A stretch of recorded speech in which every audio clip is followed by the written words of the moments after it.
Olá pessoal, tudo bem? Eu sou a professora Ana Clara Montenegro Fonseca e mais uma vez eu estou aqui para dialogar com vocês a respeito do último capítulo, o capítulo 4 do título 7º, que nós estamos finalizamos agora com esse vídeo, que trata dos crimes contra a família. E diferentemente do que a gente acabou de ver na aula anterior, né, com os crimes de abandono, que trabalham com o aspecto família, da assistência familiar, né, mais propriamente dita, aquela assistência material, moral, intelectual. Nessa parte final aqui do Código Penal, nessa parte do capítulo, né, do título 7º, perdão, que traz os crimes contra a família, nós vamos estudar apenas 2 artigos, então é um vídeo mais rápido. Os crimes são bem tranquilos, são autoexplicativos, não tem tanta dificuldade. E o primeiro desses crimes que visa aí, então, proteger o aspecto do poder familiar, da tutela, da curatela, é o chamado crime induzimento à fuga, entrega arbitrária ou sonegação de incapazes. Então, o primeiro ponto a ser destacado é que, apesar do bem jurídico ser a família, o aspecto aqui tutelado é, de fato, aquele antigo, né, pátrio poder, que hoje a gente já não fala mais em pátrio poder, tendo em vista que a mulher, a mãe, os avós, né, as diversas formas de família podem exercer esse poder familiar. Então a gente está tentando exatamente proteger, assistir, né, tutelar esse aspecto do poder familiar, da tutela e da curatela, tá bom? Então o primeiro dispositivo do capítulo 4º é o artigo 248, que traz, na verdade, 3 figuras típicas. Como eu acabei de ler, 3 nome iuris, né? Dependendo da conduta ali praticada, a gente vai ter o induzimento à fuga, a gente pode ter a entrega arbitrária e podemos ter também aí a ideia de sonegação de incapazes. Então, vamos primeiro entender o induzimento à fuga. Então, vamos lá. O artigo diz mais ou menos assim, ó. Induzir, né, o menor de 18 anos ou o interdito a fugir de lugar em que se acha por determinação de quem sobre ele exerce autoridade em virtude de lei ou de ordem judicial. É um crime fácil, simples de ser entendido.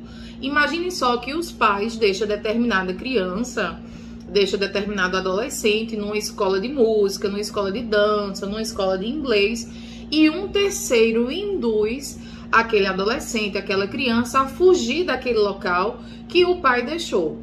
Não, havendo dolo, né, de induzir, e induzir é criar a ideia, especificamente aqui criar a ideia de fuga, e de fato existindo a fuga, porque já adiantando aqui a própria consumação do delito, em que pesa entendimento diferente, mas é um crime material, é um crime causal, que de fato eu preciso que a fuga ocorra, não ocorre com a mera indução, apesar de Guilherme de Souza Nucci e Kleber Masson, para quem estiver estudando aí por Kleber Masson, considerar que é um crime formal, né, de resultado cortado, que se consumaria com o mero induzimento. Para a maioria aí doutrinária, esse induzimento diz respeito à fuga e ela tem que acontecer para que de fato aí o crime se consuma.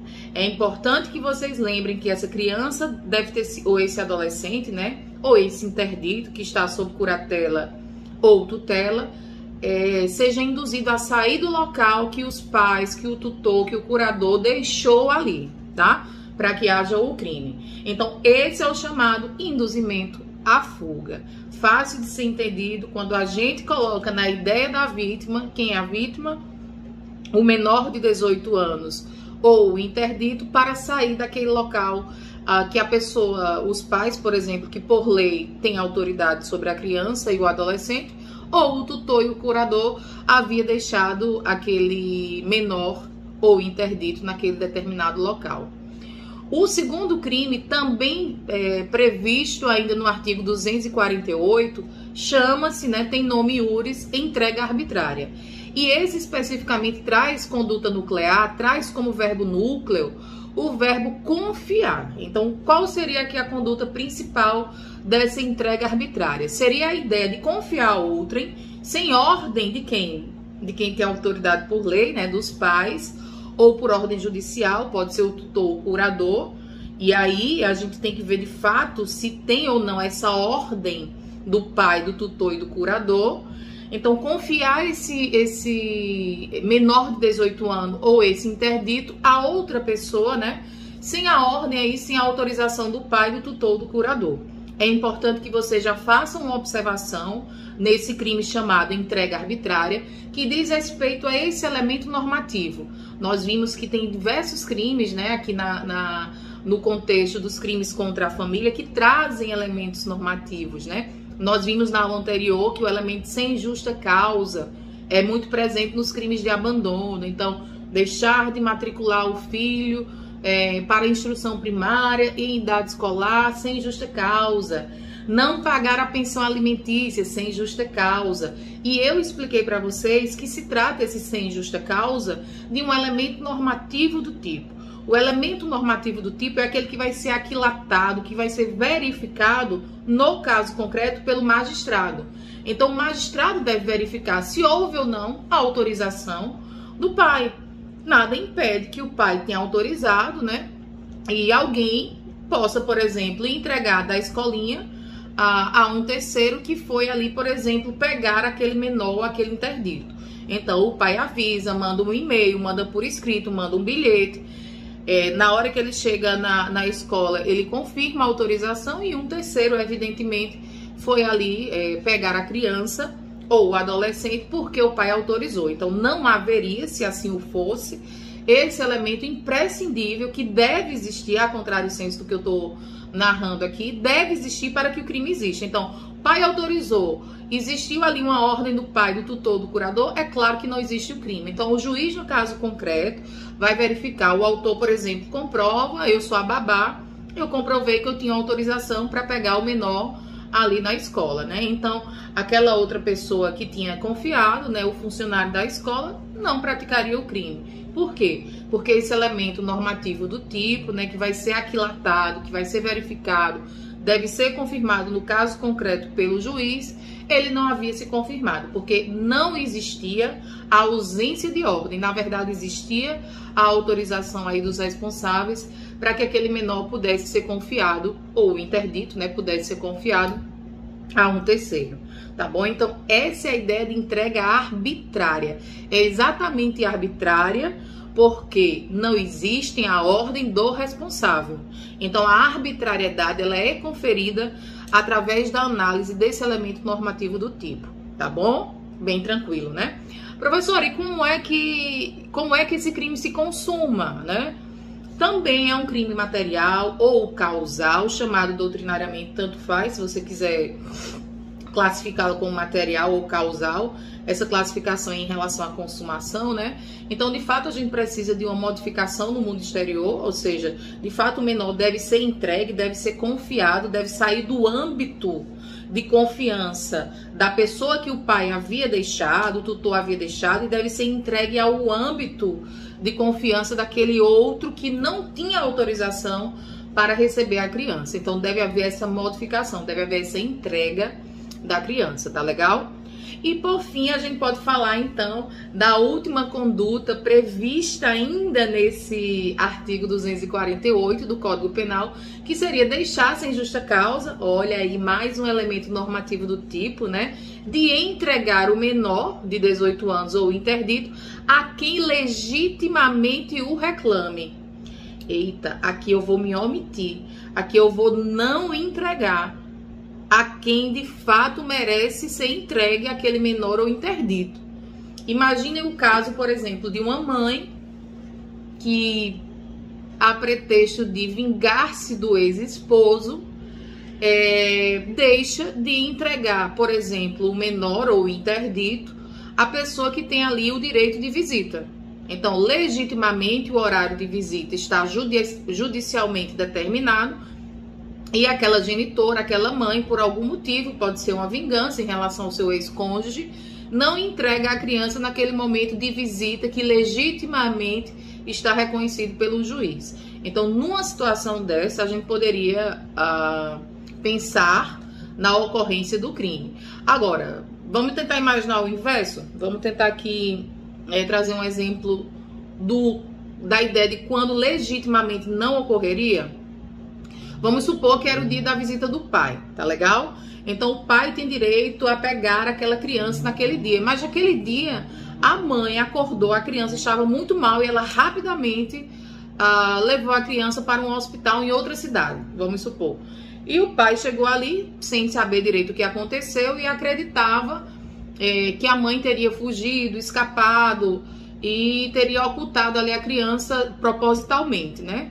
A mãe vai comprovar que naquele momento ali ela entregou de fato a um médico, ela levou a criança ao médico e não entregou, não deixou a criança com o pai, tendo em vista que havia um motivo justificável para que a criança então não fosse entregue, tá? Então ela comprova aí o elemento sem justa causa não existiu, foi com justa causa, e aí o crime deixa de ser, na verdade, a conduta deixa de ser típica, né? E a gente não tem aí a ideia de tipicidade. É um crime omissivo próprio, né, ou puro, ou seja, os crimes omissivos próprios ou puros ocorrem, consumam-se com a própria omissão e não admitem tentativa. Então é quando ela não entrega, já se consumou. No momento que ela deve entregar, ela não entrega, o crime está consumadíssimo. Então é durante a recusa, ali quando ela se recusa a entregar esse menor, esse interdito. Lembro que é um crime de menor potencial ofensivo, né? Se vocês observarem a pena, de detenção de 1 mês a 1 ano ou multa. Então, como é um crime de menor potencial ofensivo, a gente tem as benesses aí, os benefícios da lei do GECRIM, que é a lei 9.099 de 95, que pode ser, por exemplo, a transação penal, a suspensão condicional do processo, sem maiores dificuldades, né, pessoal? É um crime que tem ação pública incondicionada.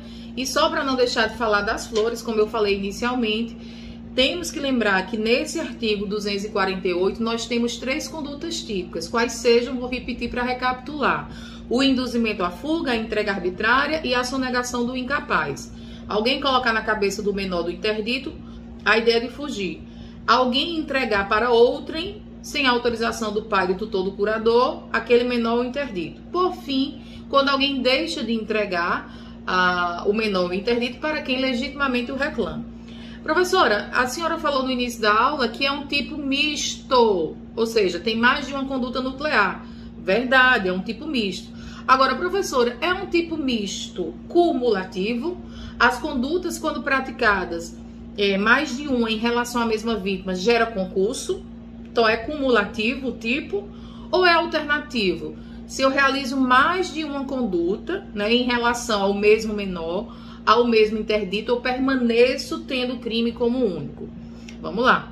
É um tipo misto cumulativo e alternativo. Sabe por quê? Porque o induzimento que eu falei para vocês, aquele induzimento à fuga, ele pode ser associado tanto à entrega, né, aquela entrega arbitrária, como também pode ser associado à sonegação. Então, assim, em relação ao primeiro induzimento, você pode somar ainda entrega ou sonegação. Agora, ou você entrega ou você deixa de entregar. Então, nessas duas últimas situações, o tipo é alternativo. Você não pode ter entrega arbitrária do menor e não entregar aquele menor. É um contrassenso, né? É ilógico. Então, só recapitulando, vai ser aí, portanto, um tipo misto cumulativo, porque o primeiro crime, o induzimento à fuga, pode se acumular com a entrega arbitrária ou a sonegação de incapazes, mas em relação a essas duas últimas condutas, a entrega arbitrária ou a sonegação de incapazes, aí é um tipo alternativo, ou um ou o outro. Agora elas podem se acumular à primeira, tá legal? Passando para o artigo, e aí a gente encerra o título dos crimes contra a família. Passando para o artigo subtração de incapazes, o artigo 249 do Código Penal, nós temos também uma conduta muito fácil de ser compreendida, que é subtrair, que nada mais é do que retirar, menor de 18 anos ou interdito, mesma vítima, né? O mesmo alvo aqui constando no artigo 249, subtrair ao poder de quem tem sob sua guarda em virtude de lei ou de ordem judicial. Eu vou ler aqui a pena para que vocês compreendam a subsidiariedade expressa desse crime. A pena diz o seguinte, pena do artigo 249.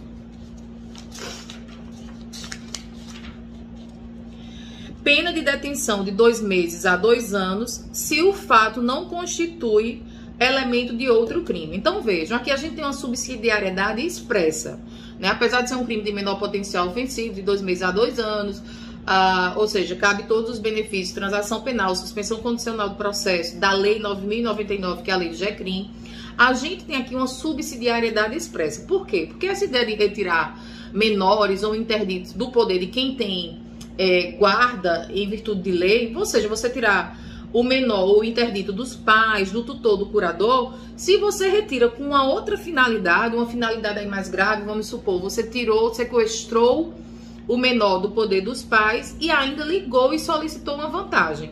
Nós estamos diante da extorsão mediante sequestro. Artigo 159. Se você retirou aquele menor, aquele interdito dos pais, dos tutores, dos curadores e manteve aquele menor em cárcere privado para que aquele menor não possa aí se deslocar, você também pode praticar o artigo 148. Sequestro, cárcere privado, crimes mais graves.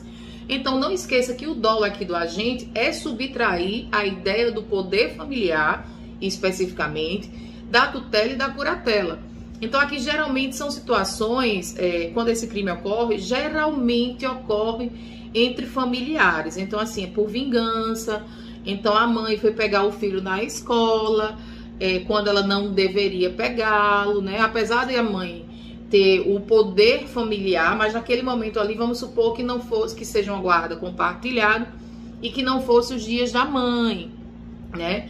Então, na verdade, ela subtraiu ali do poder do pai, o pai se distraiu no parque, para dar um exemplo mais propício para a hipótese narrada, né? O pai estava brincando com a criança no parque, no dia dele, da guarda dele, e a mãe foi ali e subtraiu a criança para se vingar do ex-cônjuge, queria um aumento de pensão, já que a gente falou de pensão no abandono material.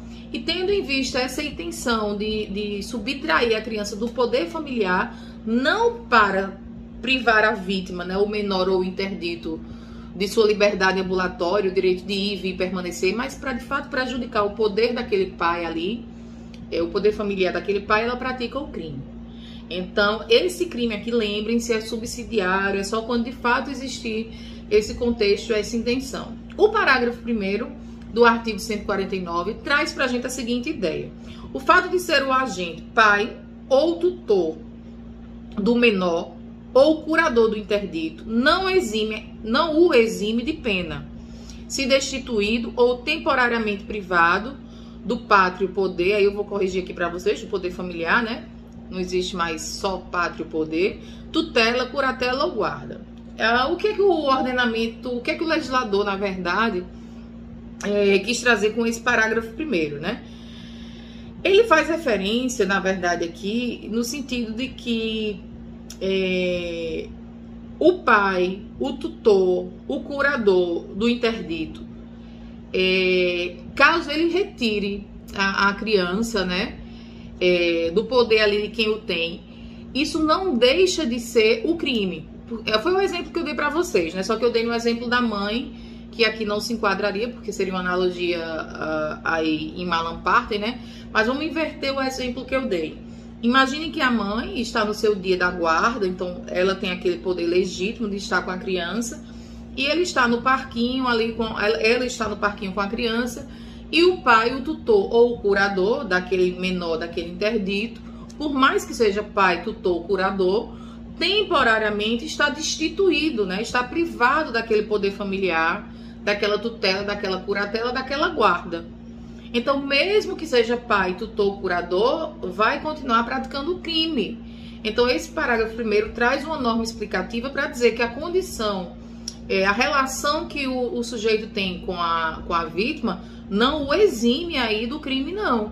Então, é exatamente o exemplo que eu dei. Se você, naquele momento, não tem a guarda, não tem temporariamente aquele poder familiar em relação àquele menor, aquele interdito, você continua praticando o crime.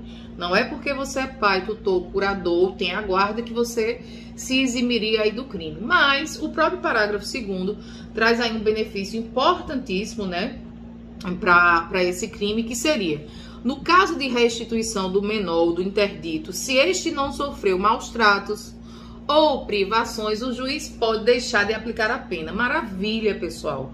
Então, caso o sujeito que subtraiu restitua, né, restituindo ali o menor ou o interdito, e sem que ele tenha sofrido, lógico, maus tratos e privações, o juiz vai aplicar a causa de extinção da punibilidade chamada perdão judicial, lá prevista no artigo 107º. Então ele não vai ter sentença condenatória, vai ser uma sentença declaratória de extinção da punibilidade, o que é ótimo porque nem gera, não surte efeitos para uma futura reincidência. Então maravilhoso aí essa possibilidade de aplicação, né? Maravilhosa essa possibilidade de aplicação do perdão. O crime vai se consumar em material com a retirada mesmo do interdito ou do menor, né? Do poder de quem tem ali a guarda, a autoridade. E, na verdade, se houver fim de colocar a criança ou adolescente em um lar substituto, aí a gente, pelo princípio da especialidade, a gente vai para o artigo 237 do ECA, tá? Não esqueçam que é um crime de ação penal pública e incondicionada. Então, o Ministério Público, não sei se eu falei no anterior, mas o anterior também é um crime de ação pública incondicionada. E no momento que o Ministério Público tem a justa causa, que são indícios de autoria e prova da materialidade, nós podemos ter aí o ingresso, né? Devemos, na verdade, ter o ingresso da denúncia, o oferecimento da denúncia, para que o crime seja punido, tá bom? É um crime que admite tentativa, esse aqui é bem tranquilo. Na hora que alguém está retirando, um terceiro impede. Então a mãe retirou a criança do pai lá no parquinho. Na hora que ela está colocando dentro do carro, aí alguém, um terceiro, um representante do conselho tutelar, alguém da família que sabia da situação, impede, e a criança não é efetivamente tolhida, né? Quando está ainda ali no local do crime, né? Ainda pode haver uma tentativa de subtração, tá legal? Bem, pessoal, encerramos esse conteúdo dos crimes contra a família. Agora vocês devem buscar resolver questões, ler as matérias, os conteúdos, os slides, né? Para que na próxima aula a gente possa sanar as dúvidas e no futuro, logo em breve, a gente realiza a nossa atividade pontuada.